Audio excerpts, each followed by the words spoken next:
घुग्गू शहरातील बहिरमबाबा नगरमधील निवासी अपार्टमेंटच्या 3ऱ्या मजल्यावरील एका फ्लॅटला आग लागल्याने शेजारच्या कुटुंबियांची पळापळ झाली. अग्निशमन दलाने अग्नीवर नियंत्रण मिळविल्याने मोठा अनर्थ टळला. ही घटना गुरुवारी सायंकाळी 5:30 वाजताच्या सुमारास घडली. फ्लॅटचा वापर गोदाम म्हणून केला जात असून या घटनेत 50,000चे पेंट डब्बे जळून खाक झाल्याचा अंदाज वर्तविण्यात येत आहे. बहिरमबाबा नगरात काही वर्षापूर्वी निवासी अपार्टमेंट बांधण्यात आला. 3 मजल्यांच्या या अपार्टमेंटमध्ये काही कुटुंबे राहतात. 3ऱ्या मजल्यावर आनंद भोगेवार यांचा फ्लॅट असून ते पेंटचा व्यवसाय करतात.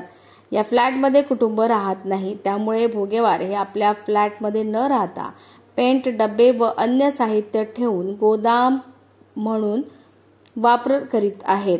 त्याच मजल्यावर काही कुटुंब देखील राहतात. सायंकाळी 5 वाजताच्या सुमारास भोगेवारांच्या फ्लॅटमध्ये धूर निघत असल्याचे दिसून आले. काही वेळातच आगीचा भडका उडाला. त्यामुळे शेजारच्या कुटुंबाची सुरक्षेसाठी पळापळ सुरू झाली.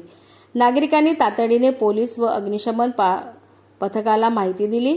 नगरपरिषद व उद्योग कंपनीच्या पथकाने घटनास्थळी दाखल होऊन पाण्याचा मारा सुरू केला. अर्ध्या तासानंतर आग आटोक्यात आल्याने मोठा अनर्थ टळला. या घटनेत 50,000चे पेंट जळून खाक झाल्याची प्राथमिक माहिती आहे.